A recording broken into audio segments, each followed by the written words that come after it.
Welcome to KNP analysis. तो जैसा आपको पता है कि हम डेली PSIR टॉपर रिया डावी मैम की जो कॉपी है उसको डिस्कस कर रहे हैं। सुब्रत रंजन मैम की एक कॉपी आपको दिख रही होगी साइड में भी। इसकी कॉपी को मैं बड़ा कर दूंगा, लार्ज कर दूंगा, जूम कर दूंगा, जो भी आप समझो वो कर दूंगा। ठीक है, तो इस कॉपी के हम बहुत सारे क्वेश्चंस डिस्कस कर चुके हैं। पेपर 2A से हम शुरुआत कर रहे हैं। बाकी के पेपर बने, ये कुछ जो पेपर्स हैं उनको हम पहले डिस्कस कर चुके हैं। अगर अभी तक आपने पिछली लगभग 12-13 एपिसोड हो गए, अगर वो नहीं देखे तो आप उन्हें देख सकते हैं। वहां पे रिया डावी मैम प्लस सत्यम गांधी सर की कॉपी हमने डिस्कस की थी क्वेश्चन वाइज। पेपर 2A में शुरुआत करते हैं। तो जो आज का टॉपिक रहेगा वो रहेगा बैलेंस ऑफ पावर से रिलेटेड। बैलेंस ऑफ पावर से रिलेटेड सारे कंसेप्ट्स आज हम यहाँ पे क्लियर करने वाले हैं। उसके साथ स्कॉलर्स बैलेंस ऑफ पावर क्या कहता है, बैलेंस ऑफ पावर की रिलेवेंस, बैलेंस ऑफ पावर के नुकसान, बैलेंस ऑफ पावर के फायदे, बैलेंस ऑफ पावर आज के टाइम में क्या रिलेवेंट है कि नहीं है, balance of power cold war के बाद उसकी क्या कंडीशन हो गई, यूएस चाइना राइवलरी के बाद बैलेंस ऑफ पावर जो है वो कैसे डेवलप होता जा रहा है, इन सब चीजों पे आज हम डिस्कस करने वाले हैं। जैसा कि आज यूट्यूबर कहता है कि अगर अभी तक आपने इस चैनल को सब्सक्राइब नहीं किया तो इस चैनल को सब्सक्राइब कर दीजिएगा। KNP एनालिसिस चैनल है यार, इसी चैनल पे वीडियो को लाइक कर दीजिएगा, शेयर कर दीजिएगा और सब्सक्राइब कर दीजिएगा। करते हैं शुरुआत। इस स्क्रीन को मैं बड़ा कर देता हूँ, कैमरा हटाते हैं, सीधे हम कॉपी की ओर चलते हैं। तो ये क्वेश्चन आपकी स्क्रीन के सामने आपको दिख रहा होगा। Do you think that balance of power is an ambiguous concept, examine the relevance of balance of power in 20th century. 15 marks का ये क्वेश्चन है। सुब्रत रंजन मैम की कॉपी कोचिंग के क्वेश्चन है। क्या बैलेंस ऑफ पावर एक एम्बिगस कंसेप्ट है और बैलेंस ऑफ पावर की जो रिलेवेंस है वो 20th सेंचुरी में अपने को डिस्क्राइब करनी है, ना कि 21st सेंचुरी में। ये ध्यान रखिएगा, 20th सेंचुरी यानी कि लास्ट वाली सेंचुरी जो थी, जो कोल्ड वॉर वाली सेंचुरी है, उसमें अपने को ये डिफाइन करना है बैलेंस ऑफ पावर। हम थोड़ा आगे बढ़े इससे पहले क्यों ना हम बैलेंस ऑफ पावर को थोड़ा सा एक ब्रॉड कंसेप्ट के बारे में जान लें कि बैलेंस ऑफ पावर कहता क्या है, बैलेंस ऑफ पावर का कंसेप्ट क्या है। तो बैलेंस ऑफ पावर एक डिवाइस मानी जाती है।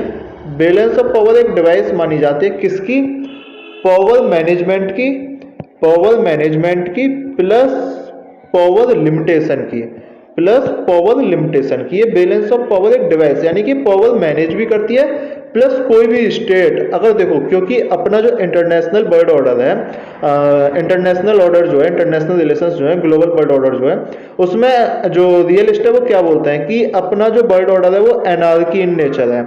एनार्की इन नेचर में क्या चाहिए अपने को, सिक्योरिटी चाहिए। सिक्योरिटी किसके लिए चाहिए अपने को, सर्वाइवल के लिए चाहिए।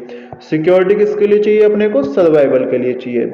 अब सर्वाइवल के लिए हो सकता है कुछ स्टेट के पास कम सिक्योरिटी हो, कुछ स्टेट अपने को सिक्योर ना कर पाए, तो वो क्या करते हैं, वो एनार्की की चलते, एनार्की की वजह से कुछ स्टेट के साथ कोऑपरेशन करते हैं, कुछ स्टेट के साथ कोऑपरेशन करते हैं, कोऑर्डिनेशन करते हैं। ये स्टेट के साथ कोऑपरेशन कोऑर्डिनेशन क्यों करते हैं कि कोई ऐसा स्टेट जिसके पास ज्यादा पावर है वो इन्हें इनसिक्योर ना कर पाए, वो इन पे अटैक ना कर पाए, वो इनकी सॉवरेनिटी जो है वो बची रहे, इनकी सॉवरेनिटी जो है वो बची रहे। इसी को जो कोऑपरेट और कोऑर्डिनेट करते हैं, इसी को कंसेप्ट दिया हुआ है बैलेंस ऑफ पावर। शुरुआत आपको पता होगा एथेंस और जो स्पार्टा वार है वहां से शुरू होता है। ठीक है, फिर नेपोलियन जो है उसके अगेंस्ट सारे लोग इकट्ठे हो गए थे, नेपोलियन के अगेंस्ट जो है वो सारे लोग इकट्ठे हो गए थे, वो भी तो बैलेंस ऑफ पावर था। नेपोलियन के अगेंस्ट सारे इकट्ठे हुए थे। आज के टाइम में फिर आपने कोल्ड वॉर में देखा होगा, कोल्ड वॉर में जो कुछ लोग है कि भाई हम तो इधर जा रहे हैं, हम तो इधर जा रहे हैं, है ना, वो भी बैलेंस ऑफ पावर था, यूएसए वर्सेस यूएसएसआर जो था। ठीक है, उसके बाद अगर आप आज के टाइम में देखो तो यूएसए चाइना राइवलरी जो है वो भी कहीं ना कहीं बैलेंस ऑफ पावर पे दोबारा चलती जाती है, यूएस के ग्लोबल पावर होने के बावजूद भी। जो रसिया यूक्रेन वॉर है, जो रसिया यूक्रेन वॉर है वो भी कहीं ना कहीं आप देखो बैलेंस ऑफ पावर के नाम पे हुआ है। रीजन क्या है उसका, उसका रीजन क्या है कि यूक्रेन को बोला गया कि ये नेटो एक्सपेंड हो रहा था, नेटो एक्सपेंड हो रहा था, तो पावर का बैलेंस बना रहे, इसीलिए रसिया ने क्या कर दिया, यूक्रेन पे क्या कर दिया, अटैक कर दिया। ठीक है, ऐसे एक कंसेप्ट आता है बैलेंस ऑफ पावर में। तो इसी चीज को आज हम डिस्कस करने वाले हैं, बैलेंस ऑफ पावर को थोड़ा सा डिटेल में, प्लस जो जो स्कॉलर्स आते जाएंगे उनकी हम बात करते जाएंगे। तो देखते हैं इसका क्वेश्चन क्या आता है। आंसर रिया डावी में हमने क्या लिखा है, balance of power is a realist approach. मैंने बोला ना रियलिस्ट क्या बोलते हैं, एनार्की है। रियलिस्ट क्या बोलते हैं भाई, एनार्की है। एनार्की है तो आपको चाहिए सर्वाइवल, आपको चाहिए सर्वाइवल। आपको सर्वाइवल लेने के लिए क्या चाहिए, कोऑपरेशन, कोऑर्डिनेशन और बैलेंस ऑफ पावर। तो इसीलिए क्या हो गया, ये एक रियलिस्ट अप्रोच हो गई। बैलेंस ऑफ पावर क्या हुई है, एक realist approach to management of power. वही पावर को मैनेजमेंट करने के लिए। It is called as common sense by David Hume. David Hume ने इसे बोला है कि कॉमन सेंस है भाई बैलेंस ऑफ पावर, तो ठीक है। It is as old as maxim, traced back to treaty of Utrecht 1730 and concert of Europe. Europe ने सबसे पहले इसका एक तरह से आप बोल दो कि यूज हुआ था, यूरोपियन यूनियन के स्टेट जो थे, नेशंस जो थे, उन्होंने इसका यूज करने की कोशिश की थी। तो एक इन्होंने इंट्रोडक्शन लिख लिया, ये एक इंट्रोडक्शन टाइप है। अब इंट्रोडक्शन आपको जितना अच्छा याद होगा, इन्होंने बैलेंस ऑफ पावर में ट्रीटी भी मेंशन कर दी, कंसर्ट ऑफ यूरोप भी मेंशन कर दिया। बाकी ये 3-4 लाइनें तो अपने को याद रहती हैं, लेकिन ये ट्रीटी वगैरह जो है वो थोड़ा सा अपन याद कर सकते हैं। एक अच्छा इंट्रोडक्शन आप बोल सकते हो। Balance of power has been described as necessary by realist. Necessary मैं दोबारा बोलता हूँ, एनार्की एनार्की एनार्की है ना, इसी की वजह से जो है नेसेसरी है, ठीक है। इन एन एनार्कियल वर्ल्ड, आ गया ना world order, state have to fight for their survival. ये लाइन मैंने पहले बोली थी, ठीक है। स्टेट को अपने सर्वाइवल के लिए क्या करना है, फाइट करना है। Security dilemma and trust deficit. Security dilemma और ट्रस्ट डेफिसिट जो है वो आपकी स्टेबिलिटी को थ्रेटन कर सकते हैं, आपकी स्टेबिलिटी को थ्रेटन कर सकते हैं। और आपकी स्टेबिलिटी थ्रेटन ना हो, इसीलिए बीओपी के मींस क्या है, बैलेंस ऑफ पावर आप किन मींस से कर सकते हैं, डिटरेंस के माध्यम से, डिसआर्मामेंट, फॉर्मेशन ऑफ अलायंस, ठीक है, ट्रीटीज के माध्यम से आप कर सकते हैं, ठीक है। रीजनल ग्रुप्स जो होते हैं, रीजनल ग्रुप्स जो होते हैं उनके माध्यम से आप बैलेंस ऑफ पावर जो है, रीजनल ग्रुप्स है ना, उनके माध्यम से आप बैलेंस ऑफ पावर जो है उसे कर सकते हैं। तो ये सारी एक मीन्स है बैलेंस ऑफ पावर को अचीव करने के लिए। अब भाई जब कोई बैलेंस ऑफ पावर को सपोर्ट कर रहा है तो क्रिटिक्स भी आएंगे लाइन में, तो क्या होगा, क्रिटिक्स भी आएंगे लाइन में, है ना। बैलेंस ऑफ पावर कैसे होता है, देखो एक और चीज मैं यहाँ पे समझाने की कोशिश करूँ, थोड़ा सा रुको एक मिनट। बैलेंस ऑफ पावर का कंसेप्ट क्या है, एक चीज आप देखो, थोड़ा सा और एक एक्स्ट्रा चीज डिस्कस करते हैं। बैलेंस ऑफ पावर है क्या, बैलेंस ऑफ पावर आप दो मेथड से कर सकते हो, एक इंटरनल और एक एक्सटर्नल, इंटरनल में आप जैसे अपने भाई सिक्योरिटी सिस्टम है, आपका मिलिट्री सिस्टम है, इन सबको आप सही करोगे। ये जो अपने ने बैलेंस ऑफ पावर अभी जो पढ़ा है, इन्होंने बताया डिटरेंस वगैरह, जैसे आप मिलिट्री को अपने एनलार्ज कर दो, अपनी मिलिट्री को एनलार्ज कर दो, ठीक है। या इसके अलावा आप जो है अलायंसेस बना रहे हो, इसके अलावा जो आप अलायंसेस बना रहे हो, ठीक है। या इसके अलावा आप जो भी ट्रीटीज कर रहे हो, कॉपरेशन कर रहे हो, इंटर स्टेट जो कॉपरेशन हो रहा है, इंटर स्टेट जो कॉपरेशन हो रहा है, ये सारे एक्सटर्नल बैलेंस ऑफ पावर में आते हैं, एक्सटर्नल बैलेंस ऑफ पावर में आते हैं, ठीक है। ये चीज समझ आइए, एक्सटर्नल बैलेंस ऑफ पावर में, है ना। तो ये कंसेप्ट यहाँ पे बैलेंस ऑफ पावर का अपने देखने को मिलता है। ये पेज हो गया था। क्रिटिक्स क्या बोलते हैं फिर, क्रिटिक्स बोलते हैं कि जो बैलेंस ऑफ पावर है, जो एम्बिगियस कंसेप्ट, जो क्वेश्चन था कि balance of power is ambiguous concept, तो क्रिटिक्स बोलते हैं इसे। एम्बिगियस कंसेप्ट का मतलब है कि हाँ भाई बस रख दिया बकवास, मतलब है ना, इनडायरेक्ट वे में, कि इसका कोई वैल्यू नहीं है। Liberals believe that it doesn't lead to peace on durable basis. Liberals क्या बोलते हैं कि भाई ड्यूरेबल बेसिस पे पीस नहीं लेके आएगा, क्योंकि कोई ना कोई पावर तो ऐसी होगी जो दूसरे की सिक्योरिटी के लिए खतरा बनेगी। और ये कब खत्म हो सकता है, आपने एक वो पढ़ा होगा ना, अरे जिसमें वो बोलते हैं कि मैकडोनाल्ड का अगर आप एक फ्रेंचाइज खुलवा दो, ठीक है, हर स्टेट में, तो चांसेस कम है कि वो बाहर पे कम जाए, युद्ध पे कम जाए, ठीक है। तो वो जो कंसेप्ट आता है, लिबरल्स उस कंसेप्ट पे बिलीव करते हैं। समझे कि नहीं समझे, बोलो। Nehru described it as nervous state of peace. Nervous state of peace का मतलब होता है हर समय आपको खतरा है। भाई देखो, अगर आप बैलेंस ऑफ पावर में भी हो, मान लो कि हो, है ना, क्या गारंटी है कि जिसके साथ आपने ट्रीटी कर रखी है, यार अपन क्या बात कर रहे थे यार, बीच में भूल गए, है ना, चला गया मैं। चलो जो भी, मतलब जो बैलेंस ऑफ पावर है वो कोई भी थ्रेट ना है आपके, मैं ये बोल रहा था शायद नर्वस स्टेट ऑफ पीस है, उसका भी मतलब यही कि लगातार आपस में जो आपके स्टेट है साथ में, उससे भी आपको थ्रेट तो बनी ही हुई है, ठीक है। एंड प्रेफर्ड कलेक्टिव सिक्योरिटी का मतलब पता है क्या होता है, कलेक्टिव सिक्योरिटी का मतलब होता है कि सारे देश में से अगर कोई एक देश के खिलाफ उसकी सॉवरेनिटी पे, उसकी इंटीग्रिटी पे, उसकी टेरिटोरियल इंटीग्रिटी पे हमला करेगा तो सारे देश उसके साथ हैं। ऐसा नहीं है कि कोई यूएसए के साथ है, कोई चाइना के साथ है, नहीं, यूएसए भी उसी के साथ है, चाइना भी उसके साथ है कि भाई किसी देश पे अपने को हमला नहीं करना। ये कलेक्टिव सिक्योरिटी का एक कंसेप्ट होता है, मैंने ब्रॉडर बता दिया, बाकी है तो ये थोड़ा सा डीप कंसेप्ट, पर आप इसे बोल सकते हो इस टाइप में। तो वुडरो विल्सन जो है उन्होंने प्रेफर किया collective defence in comparison to BOP, balance of power. Collective defence, देखो बैलेंस ऑफ पावर में मैं आपको एक चीज बताता हूँ। बैलेंस ऑफ पावर का क्या मतलब, एक डिफरेंस है थोड़ा सा हल्का सा, ऊपर पेज पर डिस्कस करते हैं। एक मिनट बस, ठीक है। बैलेंस ऑफ पावर में क्या होगा कि मान लो ये है यूएसए वाले स्टेट और ये हैं चाइना वाले स्टेट, है ना। ये अटैक करेंगे इस पे, ये अटैक कर सकते हैं जो इसके ग्रुप वाले स्टेट हैं। स्टेट मान लो कोई यहाँ पे 1 नंबर है तो 1 पे अटैक कर सकते हैं। और अटैक किस नाम पे करेंगे कि भाई ये स्टेट ज्यादा पावरफुल हो रहा था, स्टेट ज्यादा पावरफुल हो रहा था, इसीलिए हमने बैलेंस ऑफ पावर को मेंटेन करने के लिए इस पे अटैक किया।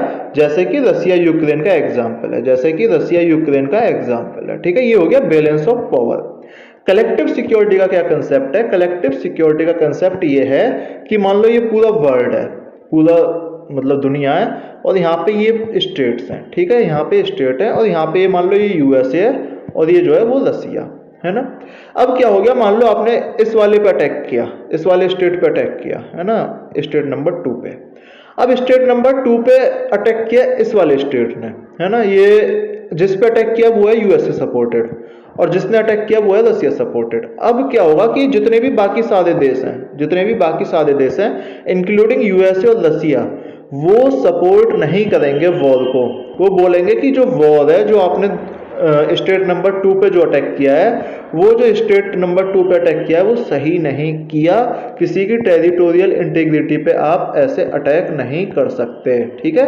ये जो कंसेप्ट आता है कलेक्टिव सिक्योरिटी का, यानी सारे देश अब उसके साथ इकट्ठे हो जाएंगे, ये कंसेप्ट आता है कलेक्टिव सिक्योरिटी के नाम पे, ठीक है।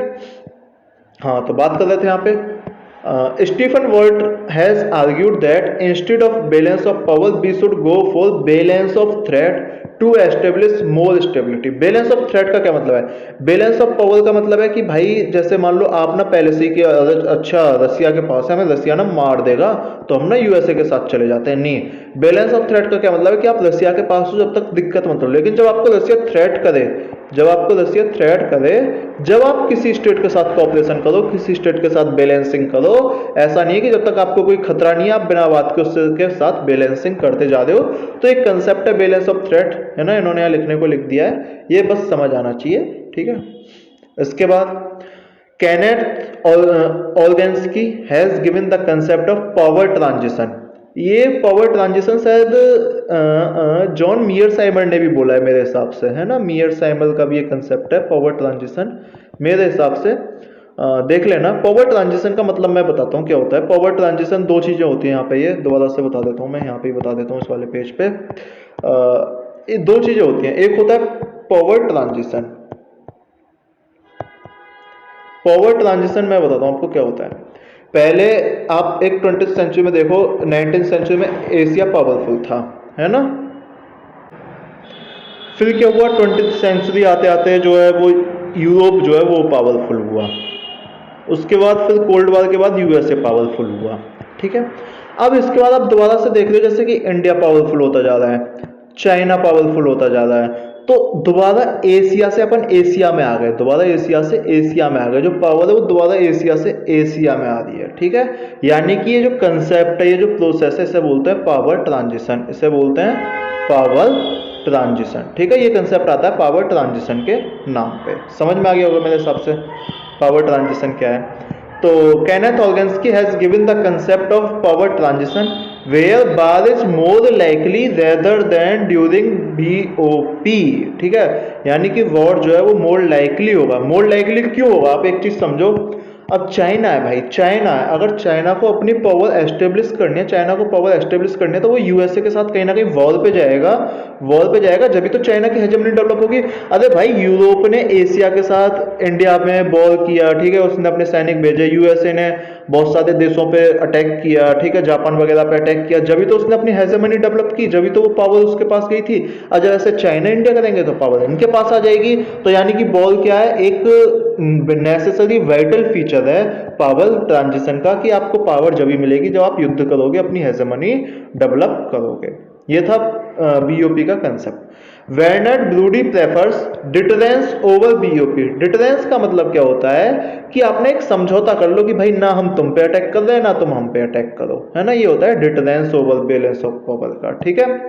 While social constructivists believe that it is construction of norms and anarchy is what state make of it। यानी कि सोशल कंस्ट्रक्टिविस्ट क्या मानते हैं कि ये नॉर्म्स का कंस्ट्रक्शन हो चुका है, कि ऐसा है कुछ। एनार्की स्टेट जो है वो उनको, जैसे स्टेट आज की डेट में है वो एनार्की है, एनार्की की वजह से ऐसा है। बात आएगी कि relevance of BOP 20th century में एग्जामिन करनी है, रिलेवेंस ऑफ बीओपी, ये भी क्वेश्चन था तो थोड़ा सा इसे भी डिस्कस कर लेते हैं। एक नया पेज ऐड कर लेते हैं यहाँ पे, ठीक है। तो ये देखो, बात करते हैं हम 20th सेंचुरी में क्या था बीओपी की रिलेवेंस। थोड़ा सा ऐसे करते हैं, ऐसे कोल्ड, एक तो देखते हैं सेकेंड वर्ल्ड वॉर के टाइम, सेकेंड वर्ल्ड वॉर के टाइम, ठीक है। कहीं ना कहीं बैलेंस ऑफ पावर ही था कि भाई दो स्टेट जो है, दो पावरफुल स्टेट है ना, आपस में एक दूसरे के साथ कर रहे हैं। लेकिन फिर आता है कोल्ड वॉर, फिर आता है कोल्ड वॉर। कोल्ड वॉर में क्या होता है कि USA versus USSR balance of power चल रहा था, एकदम मजेदार। स्टेट यूएसए के साथ जा रहे हैं, स्टेट यूएसएसआर के साथ जा रहे हैं। जो थर्ड वर्ल्ड ऑर्डर है, नेम जो है ना, नेम जो है वो कहीं ना कहीं वो भी बैलेंस ऑफ पावर को सपोर्ट ही करता है, ठीक है। वो ना इधर से थ्रेट ले रहा ना इधर से थ्रेट ले रहा, यूएसए से यूएसएसआर की तरफ से। अब ये कंसेप्ट हुआ खत्म 1991 में। 1991 में क्या होता है, 1991 में कोल्ड वॉर खत्म होता है। 1991 में कोल्ड वॉर होता है एंड, है ना, कोल्ड वॉर होता है एंड। अब जब कोल्ड वॉर खत्म हो गया 1991 में, तो यूएसए की हो गई हेजेमनी, यूएसए की हो गई हेजेमनी डेवलप, यूएसए बन गया ग्लोबल पावर, यूएसए बन गया ग्लोबल पावर। अब 2003 में क्या हुआ, यूएसए ने अटैक किया इराक पे, यूएसए ने अटैक किया इराक पे। इस टाइम पे क्या हुआ, रसिया, चाइना, रसिया चाइना जैसे जो पावरफुल कंट्री थे, इन्होंने किया यूएसए का अपोजिशन, इन्होंने किया यूएसए का अपोजिशन। लेकिन मतलब यूएसए ने इनकी कोई बात सुनी नहीं, यूएसए ने इनकी कोई बात सुनी नहीं, क्योंकि वो क्या था, ग्लोबल पावर था। तो यहाँ पे जो बीओपी का कंसेप्ट हो गया फेल, यहाँ पे जो बीओपी का कंसेप्ट हो गया फेल, ठीक है। लेकिन प्रेजेंट टाइम में आप देखो दोबारा से, प्रेजेंट टाइम में देखो तो दोबारा से क्या हुआ, अब होता है रसिया यूक्रेन वॉर, अब होता है रसिया यूक्रेन वॉर, ठीक है। अब रसिया यूक्रेन वॉर में दोबारा से बीओपी जो है वो दोबारा से प्रोसेस में आने लगा है। ट्रांसनेशनल एक्टर जो है, टेररिज्म, एमएनसीज, इनकी वजह से कहीं ना कहीं बैलेंस ऑफ पावर को मिलता है चैलेंज, इनकी वजह से क्या मिलता है, बैलेंस ऑफ पावर को चैलेंज। क्योंकि अब स्टेट ही नहीं, नॉन स्टेट एक्टर्स जो हैं, नॉन स्टेट एक्टर जो हैं वो अपना एक इंपॉर्टेंट रोल प्ले करते हैं बैलेंस ऑफ पावर में। तो ये है बैलेंस ऑफ पावर का एक कंसेप्ट, उसकी रिलेवेंस, ठीक है। बात कर लेते हैं इन्होंने क्या लिखा है। Today the relevance of BOP has been challenged due to rise of non state actor, complex interdependence, nuclear weapons and terrorism. वही कंसेप्ट मैंने आपको समझा दिया, ठीक है। However, मैं तो होशियार हो गया यार। As David Hume has said, BOP will be relevant as long as common sense remains relevant। तो डेविड ह्यूम तो कॉमन सेंस से बार बार बोल ही रहे हैं। At present, US is trying to balance China in the Indo-Pacific with the help of Quad, है ना। तो Quad भी किसके लिए बनाया गया, बैलेंस ऑफ पावर के लिए। Thus, BOP remains relevant in every century and every context। ये हो गया BOP वाला क्वेश्चन, ठीक है। मेरे हिसाब से चीजें आपको समझ आई होंगी। तो ये था पूरा बीओपी का सिस्टम, बैलेंस ऑफ पावर, इसके बारे में हमने लगभग सारा कुछ पढ़ लिया। और बीओपी का लास्ट एक पर्पज है कि भाई दोबारा से वर्ल्ड को मल्टीलेटरलिज्म पे ले जाओ, आप किसी की एक स्टेट की हेजेमनी जो है वो डेवलप मत करो। ये बीओपी का कंक्लूजन हो जाता है, बीओपी का यहाँ पे चीज़ें खत्म हो जाती हैं, ठीक है। तो ये चीज़ बीओपी से हमें समझनी पड़ेगी। वीडियो अच्छी लगी हो तो प्लीज़ लाइक कीजिएगा, चैनल को सब्सक्राइब कीजिएगा, और डेली हम दिया डावी मैम की कॉपी का कुछ क्वेश्चंस कर रहे हैं। मुझे उम्मीद है कि कुछ चीज़ें समझ आएंगी, कुछ टॉपिक क्लियर होंगे। जैसे अब इसमें आपको डेविड ह्यूम याद हो गया होगा, जो स्कॉलर है कि भाई कॉमन सेंस है, बैलेंस ऑफ पावर। एक एक स्कॉलर भी याद हो गया तो भी बहुत काफ़ी आगे निकल जाओगे, ठीक है ना। मॉर्गन थ्यू, रियलिस्ट, है ना, स्ट्रक्चरलिस्ट, जो कंस्ट्रक्टिविज्म है ना, वो सारी चीज़ें आपको समझ आ जाएंगी। यहाँ से बहुत इंपॉर्टेंट आपके लिए बैलेंस ऑफ पावर होने वाला है। इससे ज़्यादा बैलेंस ऑफ पावर कभी क्वेश्चन में आएगा भी नहीं, इतना ही बहुत है। अगर इतना आपने लिख दिया, पूरे नंबर जितने भी मिलते हैं मतलब पूरे तो करके ही। तो मिलते हैं आपसे नेक्स्ट वीडियो में, तब तक के लिए टाटा बाय बाय।